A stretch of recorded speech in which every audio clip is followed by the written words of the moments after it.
Nous devons ensemble avoir conscience que nul autre que nous-mêmes ne viendra sauver notre nation et que cela exige de chacun de nous une mobilisation tous azimuts. Bana Congo, ekomitango to telema, to simbana na loboko, pe to sala pona ko bundela ekolo na biso, etando mobimba ya ekolo pe ko batela ndelo nyonso ya ekolo na biso. To sangana biso pa. Ekolo Congo démocratique ezali ko bundisama na etumba eyo Rwanda ememi pe na makambo mabe, ko boma bato, ko nyokola bango nzela ya ba M23. Bazali ko bundisa biso, oeleko eye ekolo ya biso ezwi nzela ya botombwami. Kokabola biso mpe koyiba bozwi boye nzambe apesa biso. Makila mosopani mingi, bomoibwa bato bobebi, zamba nde ezali kosunga molongo mobimba. Bomoibwa bato bokomi mpasi. Tozali na ndingisa banso ya kobatela ekolo mpe lisanga mpona likambo ya ekolo. Tosanga na biso banso. Totia pembeni makambo na biso to pe politiki. Tosangana tobundisa banguna baye balingi kimia te nde likambo ya biso banso tozala lisanga. Tosala ngele. Totika komona baninga mpamba mpe mbeba nyonso. Tolakisa motema mwa kosalisana na bandeko babiso baye bakutani na makama mabitumba. Tosanga na biso banso. Topesa maboko mpe tozala osima ya bilombe babiso ba FRDC mpe na misala minene mia ekolo po ya kozongisa kimia mpe bokengi. Lisanga tobundela ekolo na biso mpe tolonga etumba eye. Batela ekolo, bendele ekoya te.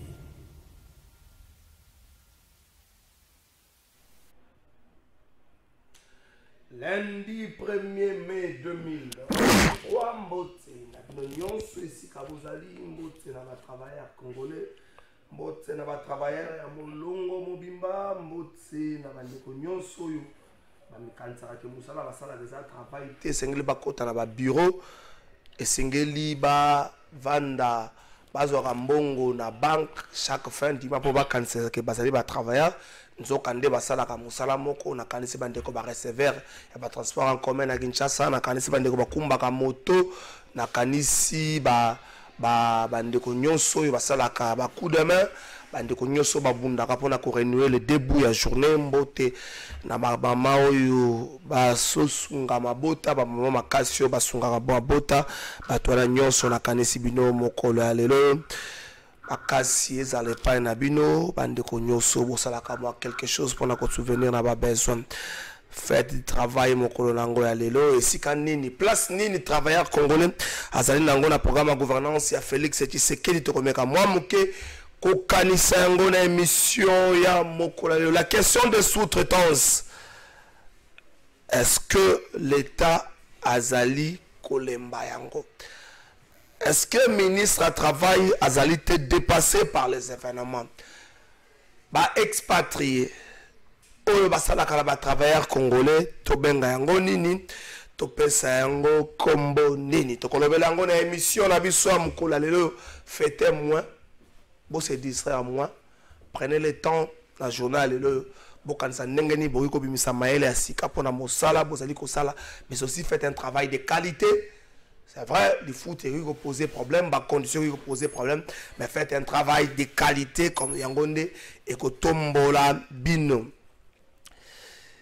Likamboya sécurité en mboka na biso, tokanisana. Lorsqu'un chef, un commandant et force régionale, lorsque le commandant en force régionale a démissionné, il craint pour sa sécurité et celle de sa famille. Et l'ingi kolobanine, que le 1-23 le constitué véritable terreur pour la sous-région au point où bakambi ya ba armée régulière bakoma ko banga bango.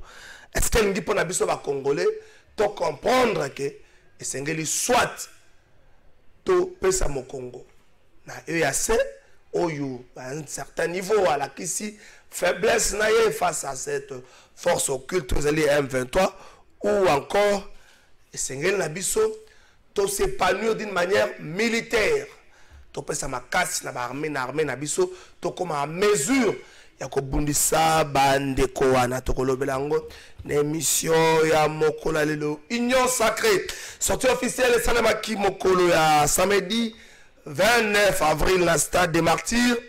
To robeta li solo ya mobilisation, organisation, message, mais aussi cette raté communicationnel après l'organisation des bats sur le Kwebo. C'est vraiment un raté communicationnel qu'on a mobilisé plus que d'autres partis politiques. Il ne faut pas qu'on parce que personne n'a comptabilisé les militaires X to Y qu'on a militaires collègues.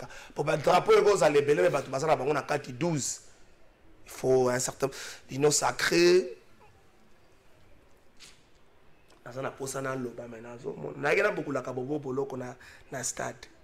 Non, cette organisation de l'union sacrée, que le Seigneur vous vienne en aide. Vous êtes tout sauf organisé. Tout sauf organisé. Na moni nenge bazako humilier gouverneur. Ngako tunaye. Nebisi capitaine, mon capitaine. Gouverneur de la province Équateur, province de la Équateur. Capitaine, oh, il y a solo. Akati lo sac. Mais un policier qui était là, la tête police, na kepi à la tête ali à cimenterio Simco, à supprimer un Simco, un véritable problème. Non, vous êtes tout. Les présidiums et tout, sauf respectueux de la population. Les présidiums, tout sauf c'est un présidium irrespectueux de la population. Comment vous avez une activité à 10 heures, vous êtes trop stade à 14 heures. Vous êtes irrespectueux de la population, chers membres du présidium. Bon, tout le monde a vu. Bemba a prêché dans un stade vide parce que va passer ma quai. Bemba a prêché, Bemba a prêché dans un stade vide parce que va tout baquer. Bon, l'activité 10 heures. Si vous avez 12 heures, tu comprends. Bon, quand on a stade à 14 heures, vous avez un c'est Rabino qui est présent dans la carte de merci dans ma parti politique. Merci pour votre mobilisation, chers membres des partis politiques. Vous avez été à la hauteur. Vous avez mobilisé. Merci, Namboutassali, tout ce qui est organisation, décoration et autres, hypoxie à Jésus Noël Seke. Il n'y a pas meilleur Congolais que Jésus Noël Seke Sikol. Jésus Noël Seke, Chancel, le même, et puis Cédric Bakam, le reste, journalistes et politiques, allez au diable. Il n'y a pas meilleur que ces trois Congolais là. Mais lorsque Bobeng dit à 10 heures, merci à ma partie politique, organisation à la hauteur. Bon, continue à stade à 14 heures. Les membres à la présidium, attendez, vous prenez Batouane, le roi banane. Vous avez aucun respect pour la Batouane. N'est-ce pas que vous avez un résultat à gestion de la ville. Ceux qui vous ont respecté, vous avez noté. Le présidium n'a aucun respect. Aucun respect à la population. Attends, vous faites un bon photo, ça va quand même. Vous avez un stade à 6 heures, à 7 heures. On va lisser la gradette. On va connaître ce qu'on a à côté, on la maille. Population la image j'ai été au stade les gens ont fait un de taliban pour savoir les besoins comment la maille parce que vous avez aucun respect pour la population, aucun respect le membre de la présidium. Félix Tshisekedi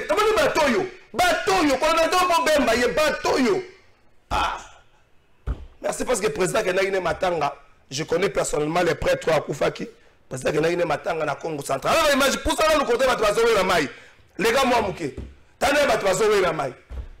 Batwazo la maille parce que l'organisation ezaki malamu te. Maille yebo pesa batme. Bon vali ici yango. Osu na batwazo na stade amsu bana 6 heures. Bon tane batwazo la maille. Si police zo ko calmer bango bande ko bozo ngo na mo malembe mais batwa ko sala ndengene. Batwazo la maille. Bande ko batwazo la stade. C'est ce qui s'est passé au stade. Les à côté c'est ça le travail d'un journaliste. Je dis bravo au parti politique pour la mobilisation. Bravo à tout ce qui est décor et autres. Il possède à Jésus Noël Chèque. Mais protocole, tout tombe au sana. Mais présidium, un véritable désordre, irrespecté de la population. Vous êtes arrivé à 14 heures au stade pour faire quoi? Pour faire quoi? Il y a un moment où on compare un concert à Fali, que Fali a tenu bon, mais Bilo beaucoup quitté. Ming c'est la vieille école, les membres de la présidence, Ming c'est la vieille école. Mais vous comprenez l'électorat. La main. Merci Alva Image. Merci Zonga na autorojoa na kati émission. Trois invités dans l'émission la bisoya Mokola Rodrigue Ramazani, porte-parole des partis politiques en vol, na Pesio Pembote. Mbote ndeko Kalafai, mbote na ba Congolais baiki bakolanda biso na ngonga ye. Na PCP ba travailleurs nyonso mokolo ela mopona fête ya mosala pambate mokolo lelo ezali esengo pona bango parce que mokili ko reconnaître yango pona bango mais kasi pasi yali ke to ya chômage na Congo et komata lokola na escalier lokola na ascenseur ba chômeur bozala na espoir moko projet ya politique ya refondation du Congo porté na candidat président de la République de Lise Sanga et kokanisa emploi de jeunes. Ezali moko ya ba priorité na kati ya programme na gouvernance. Merci. Junior Bakokela, secrétaire général et parti politique UFF, Union fait la force, topé sur Pembote. Mbote ndeko Trésor Kalafai Ramazani. Merci pour l'invitation.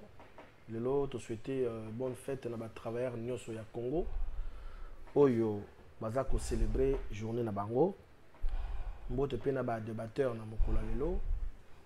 Mais moi souci moke likambo moko to lobawa. Okumisi ndeko Jésus Noël échec. Na kumisi be bato mususu. Asayi mosala malamu mais po azwaki misolo te. Na kumisi ba yango na misolo na ye moko. Ndeko ko betela ye maboko. Eza bénéfice. Marché a eu bénéfice et belé. Ba me kango pe na ndeko mususu ba pesa pe ngai ba pesa pe Armand ba pesa pe ndeko Rodrigue Ramazani marché wana. Pour ani ba pesa ka ye marché ba marché nyoso ye. Ba congolais mususu bazali te. Il faut ce qu'on appelle l'équilibre, il faut zalaka. Il faut équilibrer. N'arriver à pas besoin qui marche wana. Asala ki musala malamu. To boité. Somme dans ça. Yambalo on change pas l'équipe qui gagne. Non, pas meka moto mususu te. Ba meka na ko azu ba bénéfice tout na kati wana. Donc même ko azo kelengi pas une les entreprises ils sont mozata. Ngai pena pas na ko jeter ba fleur pour na yeza moi passe parce que il fallait qu'ils soient mis sur le miaillé pour l'intérêt mboka asali yango. Union sacrée intérêt mboka. Union sacrée Union sacrée intérêt mboka, c'est un fait privé qui n'a rien à voir avec la nation. Non mais population bazala qui n'a pas population n'a pas intérêt mboka, intérêt na bango. C'est tout ça à la part des choses. FCC, Union sacrée, il y a rien d'intérêt à mboka. Les gens doivent le savoir. La logique de bana kala fa ina tonga. Au fait to boucler si j'ai wana et donc bénéfice merci Armand Mukulu na pesi opembota mbote ndeko Kalafai mbote na ba imboka nyoso bazolanda biso. Je voudrais préciser une chose parce que na okolobi makambo mingi mais il faudrait comprendre que Stade des Martyrs est plein. Je n'ai pas dit le contraire. C'est là, papa. Je n'ai pas dit le contraire. Je sais, tu n'as pas dit le contraire. Mais nazo bakisaka na mayo lobby. Okota li kambango exactement. Présidium et okota na 14. Irrespectueux de la population, je précise. Papa kobo te pesa ngalema ko pesa ema loba pesa ngalema zato il sacré zali na thématique. Non Arba, tu es jeune, il faut pas être du mauvais côté de l'histoire en soutenant une bêtise. Le présidium et tu respectes de la population, c'est un point, c'est pas un débat, ça quand on a débat. Soit le biso pesa ngalema, merci. Toujours parce que ça la thématique, on a na kata thématique au développer nyonso. Oza elenge to tiko soutenir batata wana mboso bati Bemba, Kamere, Kabuya, parce qu'il respecte la population. Ça m'a le compte de retard. De 10h, à 14h, à 12h encore, ça passe.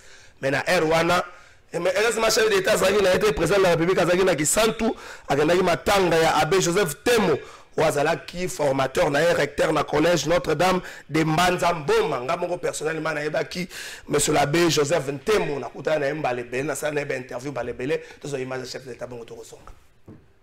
Nga vio wana na ibaki.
savais bien que tu allais être là.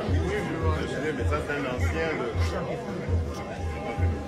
Le protocole est là. C'est à lui qu'il faut demander. Moi, je ne peux pas te donner une date comme ça.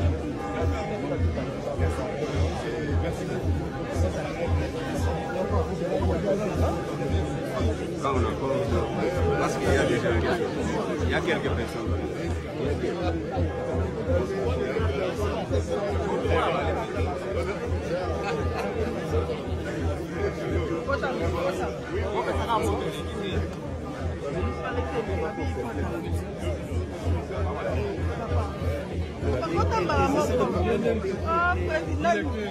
Attends, on va vous appeler. Lui, il m'a dit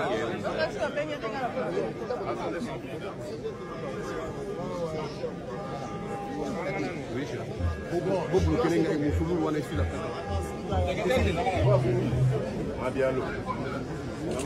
Mais toi, depuis que je suis là,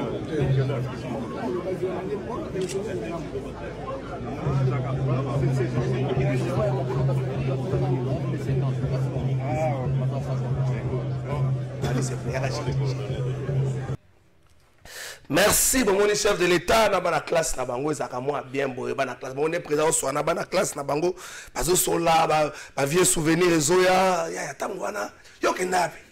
Ah, mon cher, mon président de la classe, ça fait un peu du bien. Rodrigue Ramazan est au Bananayon, quelle est la place du travailleur? La gouvernance, c'est Félix Tshisekedi. Quelle est la place du travailleur? La personne 1 minute 30. La triste réalité, c'est que place il y a travailleur dans la gouvernance, il y a les athées. Comment? Il y a un ministère du travail, il y a des structures, il y a ONEM, il y a tout ce qu'il y a comme structure qui accompagne travailleurs. Ben oui, les Tikangana ils savent travailleurs d'ici Kano sur Bazali na mawa surtout les travailleurs il y a l'État congolais yemoko. Les travailleurs il y a l'État congolais. Je tiens à rappeler que après rencontre entre banque syndicale, il y a des travailleurs, corps patronal et puis banque patronale de Balobara na l'État congolais. Bakutanaka je crois na bamboula eleki. Baki aussi dit ça bazora décision ya kokulongola SMIC je crois nato et à 1415 francs ba commission le lot na 7075 francs congolais en janvier 2018, mise en application, il fallait qu'il en janvier 2018. Mais ceux qui ont une entreprise à l'État, il y a salaire, salaire, il y a des travailleurs à l'État, ils ont un SMIC. L'État est congolais, l'État congolais a respecté le SMIC. Il y a des travailleurs qui ont un SMIC. La preuve, même pour une activité défilé au syndicat, syndicat et travailleurs boycotté parce que l'État a réalisé un côté. Donc les travailleurs congolais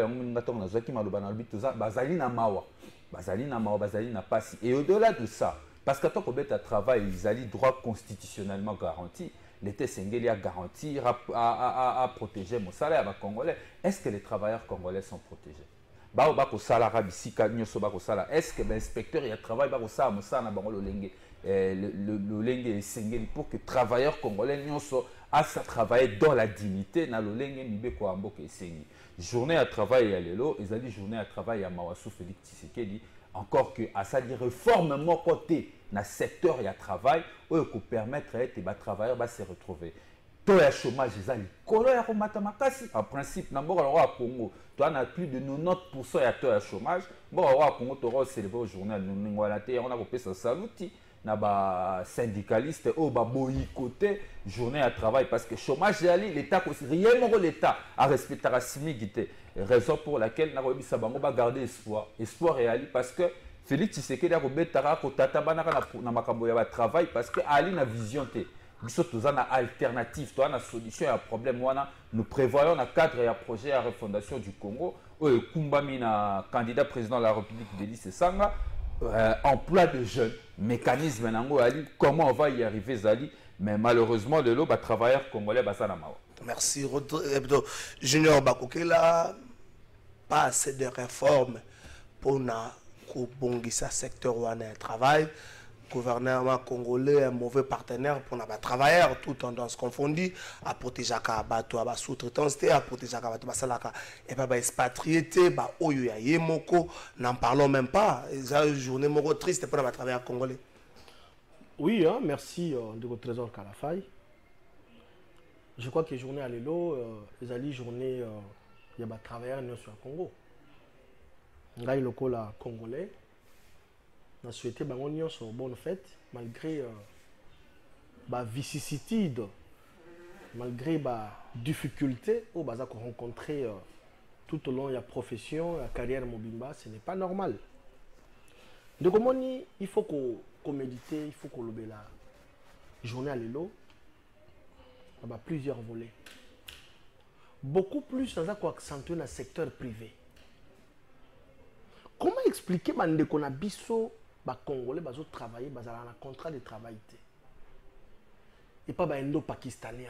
Il faut dire qu'il n'y a pas de Congolais qui travaillent. Et pas les Indo-Pakistanais, les Libanais. Même et pas dans l'État. C'est important parce que, surtout le rôle de la SNEL, il y a de ceux-là qui ont 10 ans comme journalier. Ils ça un contrat de travail.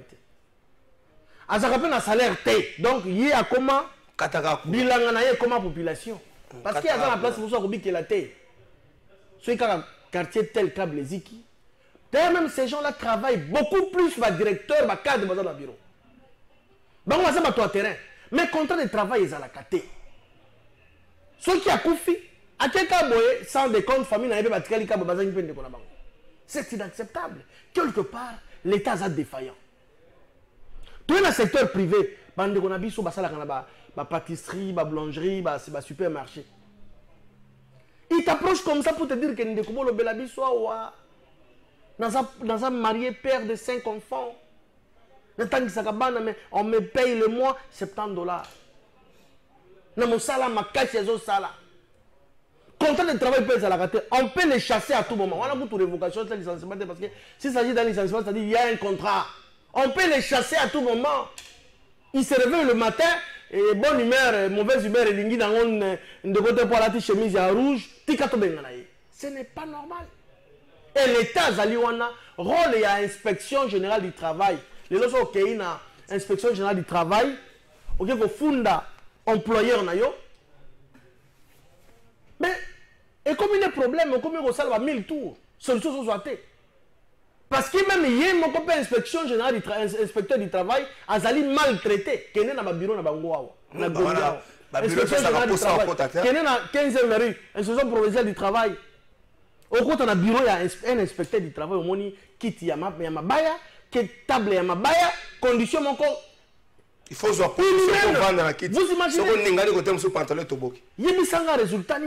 Yonde ko ne fula ko zo yango employeur a kobenga na téléphone je t'envoie autant et si ba ko mettre ba dilatoire ce n'est pas normal et donc journée à l'élo interpeller ba konziambo cannabis ma beza très très très profond il faut que ba ko relever des défis on a parce que ce n'est pas normal surtout bande ko bazo sala na ba service à gardiennage mutazo la libanda azo matongo azo à la fin du mois ba payer $130 pour faire quoi avec ça?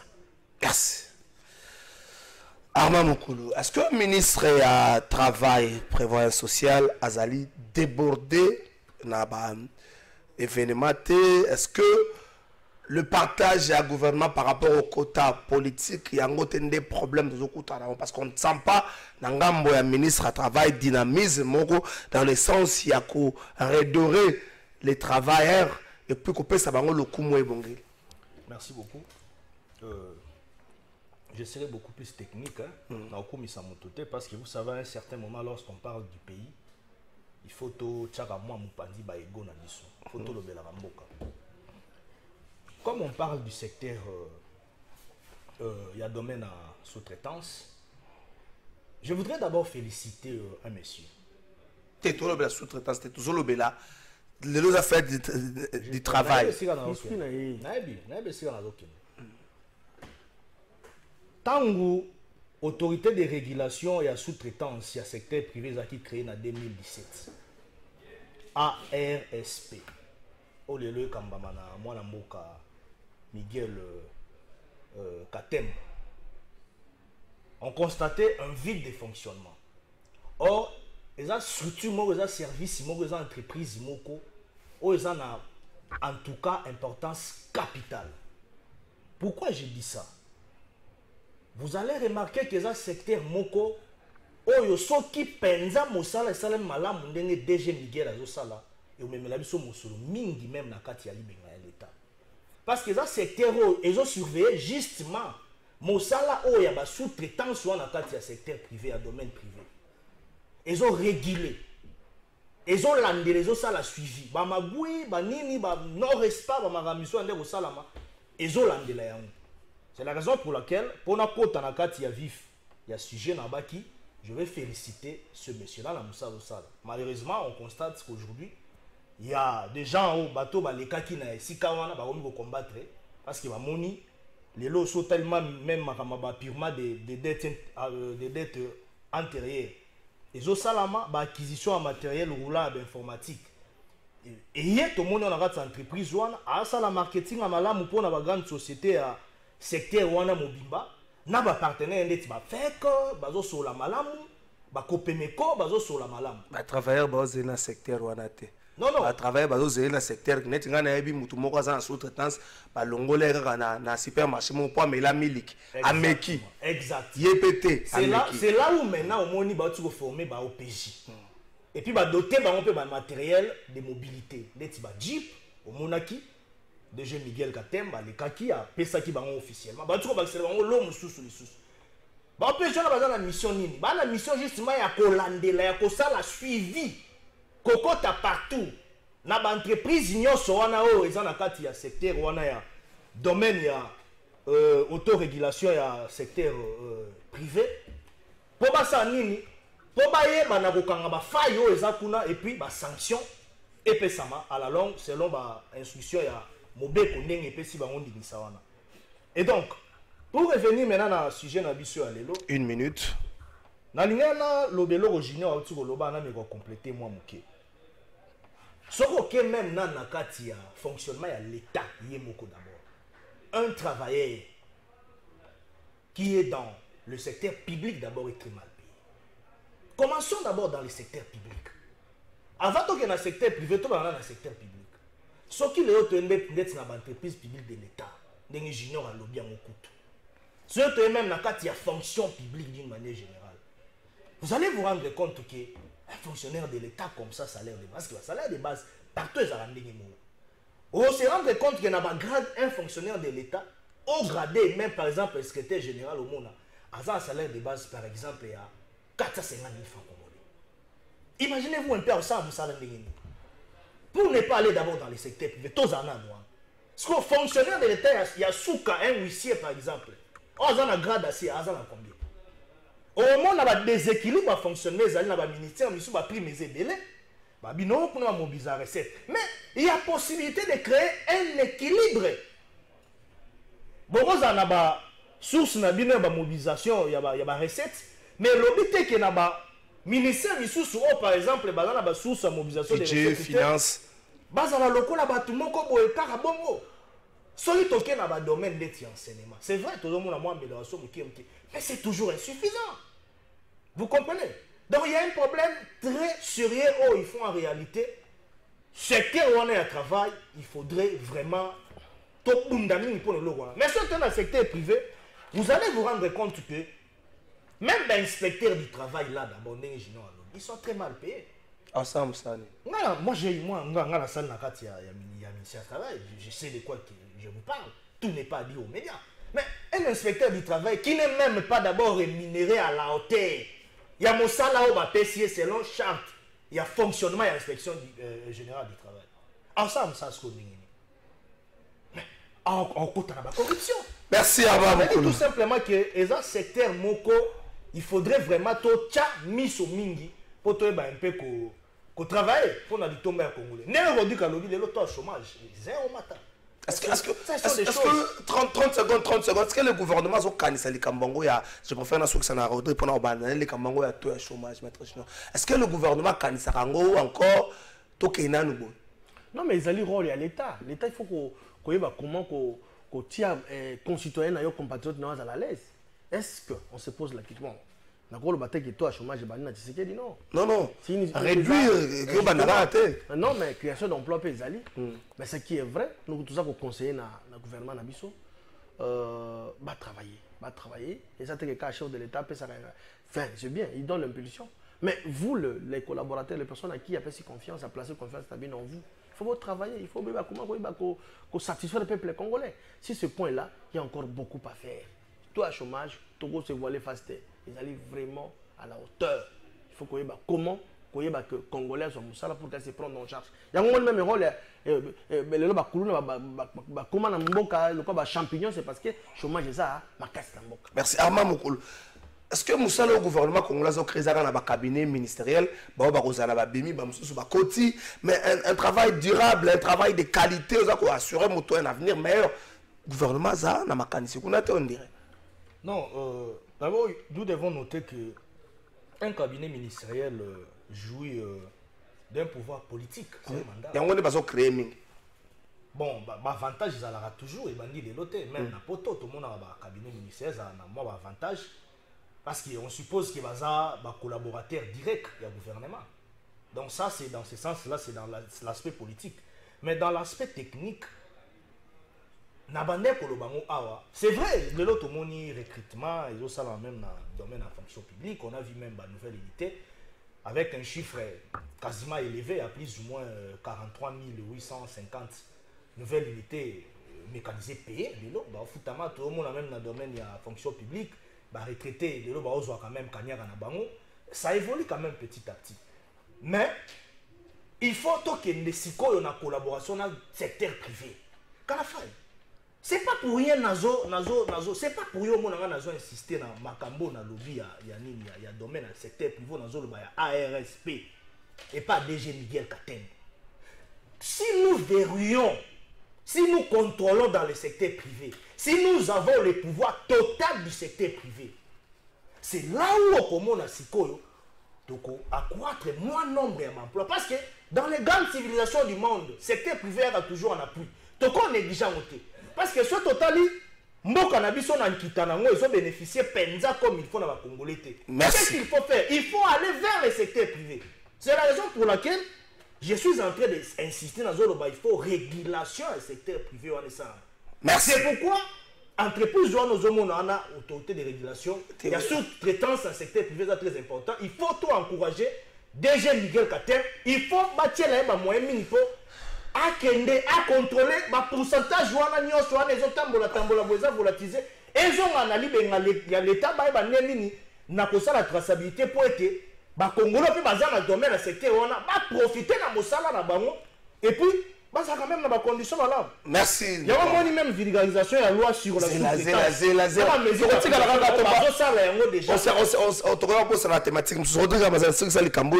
Ministre des Finances un emploi dans le secteur privé finance au moins 2 ou 3 emplois dans le secteur public. Est-ce que le gouvernement a le chômage? Est-ce que le gouvernement n'a pas des idées ailleurs, créer plus de travail, créer plus de l'emploi dans le secteur public aux derrière charge pour la République? Au moins, j'ai l'impression que soit comprendre Maramba Rolobate, comprendre Sika Bazate. Na rappelé Armana na CG Junior Bakokela qui bazana pouvoir. Le gouvernement, c'est votre gouvernement. Vous n'êtes pas venu ici pour dire aux Congolais que tu as regretté toi chômage et mati. Non, vous êtes venu ici pour dire aux Congolais, voici les solutions que Bisso Union Sacrée a préconisées depuis 4 ans à gouvernance pour réduire le chômage. Arrêtez de duper les Congolais. Dites aux Congolais, ceux qui vous êtes sincères, que tu échoué dans le secteur à travail. Là, vous êtes sincères. Au lieu de trouver des raccourcis, aux autres fouer les Congolais. Bon, échouer dans le secteur à travail, ça il faut le dire. Beaucoup qui gérer l'inspecteur, il y a travail, ça il faut le dire. C'est comme l'autorité de régulation, il y a sous-traitance. Il y a une distinction à faire. Bango est structure à gérer l'entreprise à sous-traitance. Mais le problème n'est pas seulement les entreprises à sous-traitance où il faut veiller à l'actionnariat par les Congolais. Le vrai problème, c'est dans les traitements de travailleurs qui sont dans la sous-traitance. Ce sont les Congolais qui travaillent, qui touchent les salaires par jour de moins de 7075 francs. Les Congolais, nous avons accusé les Libanais. Mais le problème est la gouvernance. Non. Le Congolais, ceux qui Libanais ont foutu nakanisa soto sali calcul à 7075 fois multiplié par 26 jours de travail, tu as tombé là-bas 183 000 et quelques francs congolais. Le Libanais ont foutu à Congolais un Congolais manœuvre, ont foutu ont foutu 100 $, un Congolais manœuvre. C'est que ces Libanais là est de très bonne foi. Est-ce que vous imaginez ce scandale là? Bateau, na pouvoir union sacrée, ça sali 4 ans. Ils n'ont jamais regardé l'œil. Dans ma solo, ma solo à travail pour améliorer SMIC. Parce que le SMIC n'a pas besoin qu'on réponde dans la réalité sociétale pour permettre aux travailleurs à vivre décemment. C'est ça le vrai débat de gouvernance. Il faut tout ça à la niveau et à fond. Au lieu de raccourci, mais échappatoire. D'autres problèmes encore qu'il faut relever. Au moins, le bateau va pouvoir. Au lieu de traiter solution à problème, ça va tout ça là. Félix Tshisekedi a passé son temps à donner du travail à ses amis en créant des cellules à la présidence. La présidence, tu as combien de cellules? Combien? Tu as 20 cellules à stratégie, cellules à boyer, cellules à kingani. Tu croyais que va créer un emploi. Et puis, le monsieur grave au arma, le minarasi au recadré rapidement. Le gouvernement, c'est bon de tout savoir augmenter l'enveloppe salariale de l'État dans le fonctionnaire et l'administration publique. Mais pour quel résultat, pour quelle qualité de travail? L'État congolais, qui n'a pas assez de moyens, débourse beaucoup d'argent pour payer ses personnels et les institutions, alors que qualité à mon salaire colandate, au moins notre poste occupé par 50 personnes. Mais pour ça, le gouvernement Union Sacrée s'est dit être content de l'avoir fait. Il y a de vrais défis. L'État est là pour améliorer les climats, les climats des affaires, envie de favoriser l'investissement et créer des emplois. L'État comme créateur d'emplois a créé l'emploi négalement beaucoup la problème n'a pas zali bino lelo na Congo bino de beaucoup gouverner mboka mabe boyebi makambo ya l'État te conséquence lelo mboka ya na toi boyi ba congolais ba na chômage ba congolais ba refuta marabe problème lelo ba ndeko nanga boza la conscience c'est pas que ba congolais ba la conscience bolo ba que tu échoué dans secteur à travail. Merci. Ça, les Congolais vont vous applaudir. Merci Toto, ça faisait une minute avant que na makambo union sacrée. Toto, ça faisait. Est-ce que le M23 fait peur dans la sous-région? Comment expliquer? Un commandant, il y a force régionale, a démissionné parce que sa vie est menacée, sa famille est menacée. Et ça n'a pas élément moko boye basa singa ndako nanga ina changer même adresse mais au drone moko ça ko voler les kolanda kunanga. Est-ce que le M23 fait peur dans la sous-région? Ce qui dit chef de commandement et force régionale comme ko banga donc la partie S na bande ko baso mi kuna tole la bango junior va kokela. Une minute. Ezali ba théâtre de chez nous. De chez eux. Ils pas bisoté. Parce que bango nan de ko le général wana c'est un ilotique, les batu balobaka. De l'autre côté, enfin, pas Balbaraté, les Rwandais, ce sont des nélotiques. Et donc, moi, je retiens une phrase, Tango, Bandeko Présidium, Balegi Koloba. Il y en a qui discours. Quand même, qui est des qui quasiment vide à la fin. Mais non, je suis sérieux, je suis honnête.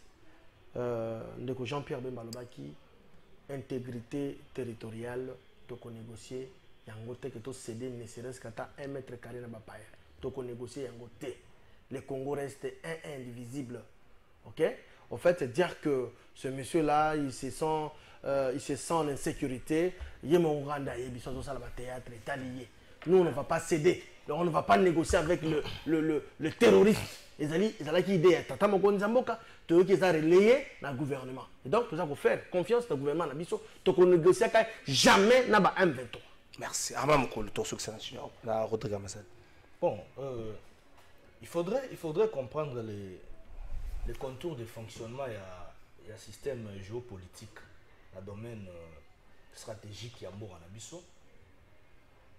C'est ce qui veut dire tout simplement ceci.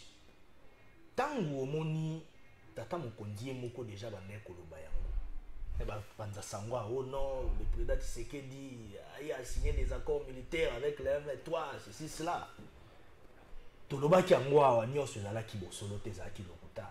Accord économique oui, parce que nous sommes dans le domaine de fonctionnement entre États, par relation internationale, ils ont obligé biso de signer un accord économique, ce qui te montre que na litomba et écolo. Mais qu'on négocie dans M23 et on a pour quel but? Parce qu'on en a fait ici dans le gouvernement Mingele Katia. Litomba na ngozaïni. Oh non, en 2013 de l'on a M23 tout qu'on soit à Kendaki. Mais y on a. Ça dit tout simplement toza sikoyo na philosophie ya ko négocier na groupe terroriste wana te.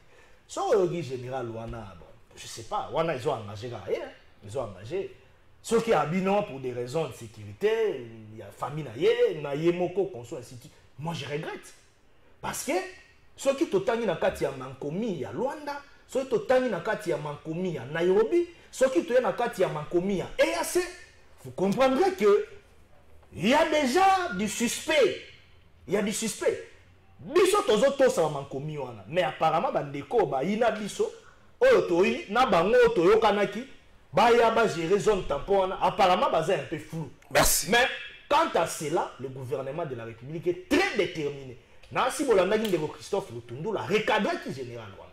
Merci. Répondant qui a ça qui est en réalité dans le moment où ezali maloba oyo général oyo azokumbe si quand on a voyé kolobate. Mais dans tout ça il faut voir que et ça gouvernement congolais à travers FARDC n'est pas ça qui bangon kitabaya wana. Merci. Ils sont sous le contrôle des FARDC. Mutu pas sabino. Merci toke na on va les anaté et loko mon côté zali wana oh non tolobi à moi à centimètre mon côté à mboka na biso. Merci à Mme Rodrigue Ramazani. Devrons-nous avoir peur parce que lorsque un chef et à force régionale a commis banga pour sa sécurité, qui dirait les Congolais au Bazouami, na Goma, na Bunagana et autres. Théomoni bandeko na biso union sacrée Armand Mukulu. Botika na osara makamonde bo en opposition. Te bona pouvoir. Botika osara makamabo bo encore tromper vigilance à la population. Ndeko nanga Armand Mukulu. Je tiens à rappeler, il existe une lettre de Gilbert Kankonde à l'époque ministre intérieur. Oyo a signifié le président de la République qui va inviter le M23 ba na Kisasa. Et en matière Ramazan il existe une note. Il y a Claude Ibalanki. Oyo a commis, je crois, auditeur général. Il y a armé. Oyo Isaïe que après sécession de poursuite entre présidence de la République, délégation à la présidence de la République, na M23 va trouver ma conclusion misatou. Qu'on arrête la sécession de poursuite. Nous l'on sur la siko ah on me tromper ma Congolais li Kamouni. Ma Kamwana c'est sur la place publique. Félix Tshisekedi en 2019 a négocié avec le M23. Et à Makambo bombe les Congolais, Makamwana les a vérité on est à part à Liboso, tout channel Liboso pour tous à la sérieux. Quand on prend la parole en public c'est sacré. Il faut éviter de dire aux Congolais n'importe quoi. Yami Balé, je tiens quand même à rappeler suivant Conseil des ministres vendredi, le ministre de la Défense a rappelé qu'il renfort M23 a joué renfort et pour renforcer ma position na Tchanzu, Runyoni, na Bigenga. Alors, à un moment donné, toi à la série, tant que tu as une union sacrée, que les copains bon même mboka ya li trahison na EAC. Toi qui n'a intérêt de ne pas y aller. Si Barma Mukulu na biso na ba débat wa, ba bisa ki biso to ko comprendre tes chef de l'État. Chef de l'État biso to bisa ki non que a na vision ya défense ya mboka te. Bino union sacrée pour comprendre le resengeli bo ça te pour vous défendre ba Congolais, vous en êtes incapables. Le ba option politique boleva qui ezali ko démontrer inefficacité na ngo ndeko langa. Quand on est patriote pour le qui toi ba patriote, il faut avouer l'échec. Nous avons échoué aussi dans le secteur de la sécurité. Tu as échoué dans le secteur de la travail parce qu'il y a un sujet là biso lelo. Tu as échoué dans le secteur de la sécurité pour sécuriser les Congolais. Tu as avoué les réussir plein de stade de martyrs alors que Kinois a boycotté discours nabino a tiré nos stades de Polélé. Avouez les Congolais que vous avez échoué. C'est ça le patriotisme. Merci. Pour sécuriser les Congolais. Pour na likambo 1-23 na ko sala appel patriotique na Congolais nyonso. A telema na ngwe malgré l'erreur ya Félix Tshisekedi na gouvernement na ye a permis à centimètre moko te ya mabele la biso ekende kino mokolo projet ya refondation ya Congo ko ya na Congo pour sécuriser ba Congolais pe bandeko ba liboso nanga ils sont incapables de vous sécuriser. Merci. Dès que le boycott bon na stade bon pour la bonne élection 2020. Merci la comprendre que bino so qui si penser na bino le kamoko atteint centimètre à Congo et kokendete. Bonjour Kalafayi toyebi yo ozala kana opposition. Olobaraka kamabe jamais oloba malamu tabala na bumbu ndeko nanga na bumbu tala na mpazi na otana na mpazi ero joa ke kurese katani opposant na ngai to courant donc wana zayo wana makambo ane talio na okota na makambo na ote ngalo ba makambo nini te. Bonjour ndeko Kalafayi tulande ko armada secteur privé a sanctionné déjà nani to afundi nani na acquis des droits c'est Jocelyn depuis Lemba. Merci ndeko Jocelyn sokota na makambo nyo ça mais je crois que Armand soka zuma loba à revenir na yango ata na seconde mon compte. Bonjour trésor biso batu oyo to futa makana maboko na maboko ba salaire na biso et comment sans valeur pour la autorité. Bonjour Trésor Lelo, biso peuple espoir et sili biso pour bakonzi babosana biso kala. Bonjour Trésor yebisan de ko ya envol boye ce qui l'état asali musala na yete nani ya kosala yango lokola na secteur ya emploi. Bonjour Trésor Union Sacrée ba commune na suka po oyo basali ezaka kabila bis donc ezandenge ya politique ya mboka na biso. Je suis Tomana. Julien Baroque d'Atoka Union Sacrée, on a pratiquement 10 minutes to mettre sur la Union Sacrée. Mobilisation, organisation, message. Ok. Mobilisation, on se dit bravo aux partis politiques. Donc, quelle lecture dans Alva Image, je repose juste pour on peut avoir l'illustration image à Junior Baroque. Merci de votre trésor Kalafay Ramazani. Je tiens d'abord à féliciter Id Maman à mobiliser à la hauteur pendant la chef de l'État que Azali derrière le chef de l'État. Elle soutient le chef de l'État. Non seulement la fondation elle s'appelle Maman Carole Aguito à Mela, la fondation Carole Aguito, non seulement à Kinshasa, mais également à Bazouele, à Bouta, toute la province, parce qu'il y a une mobilisation pour la relaxation de l'État que Baza derrière yé. Yangomoni, samedi l'équipe na stade de martyr, fondation à Carole Aguito à Mela, Batondama qui meke plus de 2000, 3000 personnes. Il dit bon la tu sais que dit Chulombo, Ndazali choix na bango. C'est que Chilombo ne va pas passer second mandat dans la province de Bazouele et partout à travers la République, à travers cette maman à qui j'appelle affectueusement maman sociale, maman Carole Aguito, Amela. Maman sociale, maman Carole. Maman sociale. J'en connais quelque chose. Neko Likambo et comme elle qui, enfin, événement le cas qui samedi, dans le bel qui on a 3 volets. D'abord pour la organisation, non, pour la mobilisation. En tout cas, impeccable. Sur les 200 000 personnes attendues, on est au-delà de 500 000. Parce que les bandes qui au Tchelukolo, au Sengi, pardon. Na 4 coups de place, ils ont quitté. Mais place et baby chez Ali, dengo tukoloba, to respecter peuple congolais, peuple qui n'ont pas quitté. Ngai, moi là qui vous parle. J'ai passé nuit au stade. Là qui la stade. Ngai dans l'année de martyr. Dieu met témoin. Ngai, moi, je vais dans la stade à 5 heures. À partir de 9h, 10h, déjà, stade des Alaki plein. Mais cérémonie, on a 10h juste banda. Comment on a 14h40? Pourquoi? C'est là où nous condamnons, ce n'est pas normal. Mais également, organisation, foin. Organisation, zéro. Et puis aussi, qui est plus grave, la modération, zéro. Ne comment on va la modérateur et pourtant ils ont été désignés à 4 ou 5 dans le présidium. Comédie. Imaginez que DJ a commis qu'on voit Kabatou dans 4 stades, l'autorité va salir. DJ a commis qu'on voit Kabatou. On peut faire quelque chose. Vous imaginez? Et puis l'autorité va salir. Défaillance c'est Zalaki d'accord. Organisation 0. Organisation. En tout cas, je le dis parce que je suis humain. J'habite Kinshasa. Nazal Union Sacrée, il faut place il faut le bayango. Prochainement, il faut tout bongisa. Tout chakabato va se gagner la mi bazala. Par complaisance, par triomphalisme, par népotisme, ceci, cela, favoritisme. Tolingi angote. Mais pour la mobilisation, bravo à tous les partis, y compris l'Union fait la force aux alliés. Identité politique d'Angaï, président Abisson honorable Constantin Benguele nous a instruit de mobiliser plus de 4500 personnes. Et donc, pour la mobilisation, je l'ai dit, pour la mobilisation, il faut saluer les partis politiques. Tout à fait. Notre genre le bélango va faire au niveau de l'organisation et puis au niveau de la modération. Armand Moukoulou, est-ce que le présidium de l'Union Sacrée a des problèmes dans l'organisation?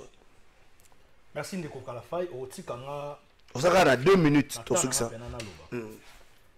Premièrement, d'abord, je félicite tous les partis politiques membres de l'Union Sacrée dans carton plein au Ebetamaki Mokolo samedi. Parce qu'en politique, la démonstration, c'est aussi la mobilisation avec aucun aspect électoral. Sur ce plan-là, en tout cas, il n'y a pas match. Tu mets un carton plein, Bazalaki, les partis politiques se mobilisent. Ça, nous sommes d'accord. Deuxièmement, il y a organisation. C'est là où il y avait un problème. On a vu des officiels. On va péquer si on va kota. Oh, et comme Abengio, il faut qu'il y ait besoin. Parce que nous, quand même, on était dans le comité d'organisation, communicateur, consort avec Bagignon, on a quand même dit, on a travaillé. Beaucoup travaillé. On a travaillé et jusque-là, on n'a même pas touché un fait. Même pas. Non, non. Non, laissez-moi parler. Laissez-moi parler. Laissez-moi parler. Laissez-moi parler. Vous pensez que tant aux autres, Jésus, Noël, chèque et tout consort, on fait les. Et ça, on fait les, pas ça, nous aussi, on a travaillé. On a touché en quelques fois, mais on a travaillé sérieusement. Tolani Kuna. On a passé au stade. On dirait une minute, ok. Mais, Ozo se rendre compte que, dans le stade, mon boulot est bimi, et mon bitumba, finalement. Te bitumba, mon boulot, c'est qu'à battre bazar les Non, non. Non, non. Il y avait moyen de maîtriser tout cela. Il y avait moyen de maîtriser tout cela. Troisièmement, le non-respect de l'heure du débit de la communication politique. Les gens étaient venus là pour la communication politique de l'Union sacrée. Les gens n'étaient pas venus là pour voir les comédiens, les musiciens d'État. Non! Et les DJ Barabat. On a dit ça qui? J'ai dit ça, ce sont des indiscrétions, mais j'ai dit ça. Autorité n'a dit ça à la président. Mais il fallait beaucoup avant, tout banana nous phase politique. Maloba on ne ça Maloba qui c'est ce qui était important. Oh Mbosso Alobaki, oh papa Bacha Alobaki, oh Jean-Pierre Alobaki, oh papa Vital Kamira Alobaki, oh Mouanabout Alobaki. Ne yango ezaki important au Congolais bande kozila. Les Congolais n'attendaient pas d'abord les comédiens, les musiciens, bien que ton respect na bango ba animaki. Merci. Comédien comme les boire à battre. Merci. Mais finalement, DJ à boire à battre. Merci Armand Mokulta. Merci. Quelque chose. Ça veut dire tout simplement que prochainement, nous devons améliorer. C'est ça l'avantage, il y a biso, bilingue politique, quand on n'a pas de union sacrée. Merci. Tout ce qui ça. Nous avons beaucoup de respect envers le président. Basali Moussa Malam, on a fait photo de Mango, tu comprends les pays qui embouteillent des alaki. Mais Bakokaki ko anticiper yango, c'était possible. Merci. Batukutu batambola ami tukatela ba moto mona. Pour aller à rendez-vous mon ami qui est déjà avant. Merci Armand Moukoulou, merci Rodrigue Ramazan et Soukissa. Alors là maintenant, on va commencer à donner des béquilles à nos amis opposés. Oh, la salle était stade des acquis. Merci. S'il vous plaît, s'il vous plaît. Merci Rodrigue Ramazan et Soukissa. Bala liboso uta mokili ezala bandimi baye ecclesia batondisi pe ecclesia metango kaka mote ya zui maloba te ya bandimi babimi tamsa lobeli kamo pesi bango kanda esala manga na église moko na lemba na 2014 bandimi nde babimi objectif ya meeting politique ya li message soko koti na kati ya bakino tuni bango bokendaki kosala nini. Tout le monde peut vidéo circuler mingi balobi ba ko zo part na bango ya 15 millions de dollars et bimaki. Au moins bande ko la biso ba ko ndongwa nao ba ko ndongwa na makama mosol. Arma alobi ye azu part na ya mosolo te ya mosala ya salaki. 15 millions bande ko nanga bimaki pona makambo bongo na stade de Martyrs bakino pe ba yaki nde ko zo mbongo. Arma bakino ba yaki yoka message politique te. Ba yoka ki sango ya 15 millions de dollars et bimaki na caisse na bango. Baye pe kozwa part na bango tango badwe mosolo babimi batikeli bino activité na bino papa Etienne Tshisekedi kondo Etienne Tshisekedi akotelemisa batu 3 heures bitato kozela ya ken aya soki aya lobi aloba pe kaka 2 minutes batu babaluki bakei mais to kozela ko banda tongo eza justification te eloko ya ni vérité po bolo baki bakino ba boycotter discours na bino parce que bakino ba un événement moko kaka ba kozela. Il y a l'événement à Bango, marche et opposition, ils allaient organiser 4 leaders majeurs. Il y a opposition, Délice Sanga, Master Fayulu, Moïse Katumbi, Matata Ponyo, Babegi Bakinois, les 13 men à Balabala, Bakino, Bana chômage. Bakino bazangi sécurité bako nyoko kwa na bino boza est capable ya ko sécuriser bango bakino ba yaki ko zwa mbongo ba mbongo ba bimi ba boycotté présidium ya boloki o yaki na stade de Martyrs yaki messe noire Merci Rodrigue Ramazani. Bino que boali désorganisé. Ndenge moko kumba mboka, ndenge mokumbi activité la bino union sacrée et bimi na miso abatu. Kulo na bundi na kati ya stade na activité à pouvoir. Bato ba weli mai na stade na activité à pouvoir. C'est l'union sacrée qui est organisée. Merci Rodrigue Ramazani, merci Maître Junior Barokela, merci Arma Moukoulou, merci Nabino Nyonso, bonne fête de travail à Nabandeko Nyonso Basate. Et monsieur Sili, s'il vous plaît, Barokata, Zela Barokata, Zela Pesomalo Bazela. Bonjour Trésor, Ndeko Trésor. Si j'ai un fictif, il faut bolo bela Kayango, R Nyonso, po Baja, Bazo souffrir pour na bango surtout. Et la formation professionnelle, c'est l'ensemble des directeurs du budget et des finances qui sont à la base de toutes ces choses. Président de l'ASPEL, force des changements, Yomuto Lobby, est-ce que les preuves est allées? Est-ce que Maman Lobby, comment la Bible? Bonjour, quand la faille banda kapé, na mutuya en vol fifi, na mitendi. Ah, mais à Lobby pay, maman fifi, so qui fifi, moi la moi balle, tout le monde à moi. À Lobby pay. Ah. Merci Nabino. Non, on peut s'arrêter 30 secondes, tout ce qui ça. Merci Nabino Zela. Il faut répliquer. Zela, Zela légitime. Ils ont débat politique. Zela. Merci Nabino Bandeko Nyonso. Président de la République, Sala na bango keba. Sala keba na Mboso, Sala keba na Bati, Sala keba na Mende, Sala keba na nani susu. Na Bati te. Na Sama s'il vous plaît. S'il vous plaît. Na Bati, Sala na bango keba. Le lenge batouana bakambi na campagne électorale et désordre sera plus qu'à ce niveau. Na Vital Kamere, président Mobimba. Bango Nyonso. Na campagne électorale, président de la République, ça la bango keba. Parce que le début annonce à venir Mobimba. Début na bango, tala le lenge ba. Soko tuni peuple a yokinini. Kabemba prêcha, les stades étaient vides. Kabemba prêcha, les stades étaient vides. Toko sa la bango nini. Président de la République, merci pour que nous qui sortent dans Matanga. Dans le niveau, beaucoup fait président qui est Matanga. Pour que sonne bateau union sacré. Beaucoup n'en a été. Vous n'avez pas président de la République à la stade. Neko. Oh, on a une lobezaka kakue. Le bagambang bako kata. Monsieur Sili. Je vais féliciter le président Bati. Oh, tika.